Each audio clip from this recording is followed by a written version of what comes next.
ശഅബാൻ 15 രാത്രിയിൽ പാതിരാ സമയത്ത് ഞാൻ നോക്കുന്ന സമയത്ത് ലോകത്തിന്റെ നേതാവ് സയ്യിദുനാ റസൂലുള്ളാഹി സ്വല്ലല്ലാഹു അലൈഹി വസല്ലമ തങ്ങളെ വിരിപ്പിൽ കാണാനില്ല. എവിടെയാണ് എന്റെ പ്രിയതമനായ ലോകത്തിന്റെ നേതാവ് സയ്യിദുനാ റസൂലുള്ളാഹ് സ്വല്ലല്ലാഹു അലൈഹി വസല്ലമ തങ്ങളെ അന്വേഷിച്ചുകൊണ്ട് ഞാൻ നടന്നപ്പോൾ ശഅബാൻ 15 രാത്രിയിൽ ലോകത്തിന്റെ നേതാവായ സയ്യിദുനാ റസൂലുള്ളാഹി സ്വല്ലല്ലാഹു അലൈഹി വസല്ലമ തങ്ങൾ ജന്നത്തുൽ ബഖീഇലുണ്ട്. എന്താണ് ജന്നത്തുൽ ബഖീഇന്റെ പ്രത്യേകത?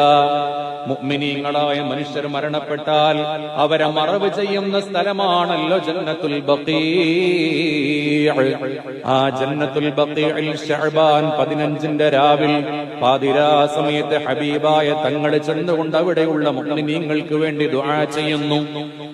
ആകാശലോകത്തേക്ക് കണ്ണുകൾ ഉയർത്തി കരങ്ങൾ ഉയർത്തി പിടിച്ചുകൊണ്ട് ലോകത്തിന്റെ നേതാവ് ജന്നത്തുൽ ബഖീആകുന്ന ഖബറിടത്തിൽ ചെന്നുകൊണ്ട് മരണപ്പെട്ടു പോയ മനുഷ്യർക്ക് വേണ്ടി ദുആ ചെയ്യുകയാണ് സയ്യിദുനാ റസൂലുള്ളാഹി സ്വല്ലല്ലാഹു അലൈഹി വസല്ലമ തങ്ങൾ. അവിടെയാണ് നമ്മൾ ചിന്തിക്കേണ്ടത്.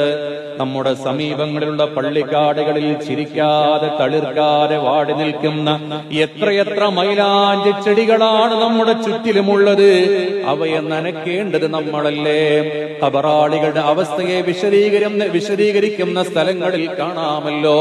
ഖബറിൽ കിടക്കുന്ന ഒരു മനുഷ്യൻ വലിയ തടാകത്തിൽ വലിയ വെള്ളത്തിൽ മുങ്ങി താഴ്ന്നുകൊണ്ടിരിക്കുന്ന ഒരു മനുഷ്യന്റെ അവസ്ഥയാണ്.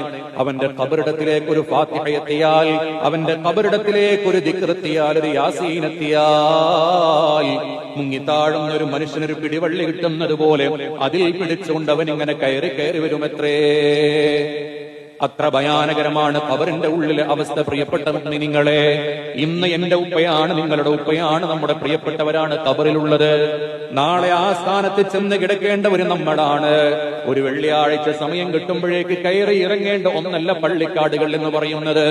ജീവിതത്തിന്റെ എല്ലാ സമയങ്ങളിലും സമയമുണ്ടാക്കി നമ്മൾ കയറി ഇറങ്ങേണ്ട സ്ഥലമാണ് പള്ളിക്കാടുകൾ എന്ന് പറയുന്നത്. അവിടെ കയറേണ്ടത് നമ്മൾ മാത്രമാണോ? അല്ല.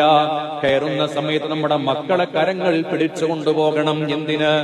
എന്റെ പ്രിയപ്പെട്ട ഉപ്പ, എന്റെ പ്രിയപ്പെട്ട ഉമ്മയാണ് ഈ ഖബറിൽ കിടക്കുന്നത്.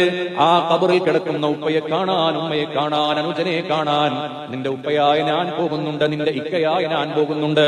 നാളെ ഇതുപോലെ തൊട്ടപ്പുറത്തെ ഖബറിൽ നിന്റെ ഉപ്പയായ ഞാൻ കിടക്കാനുള്ളതാണ്. അന്നേരം എന്റെ പൊന്നുമോനെ, ഒരു ഫാത്തിഹയെങ്കിലും കയ്യിൽ വെച്ചുകൊണ്ട് എന്റെ മകനെ ഉപ്പയുടെ ഖബറിടത്തിലേക്കൊന്നു വരണേ.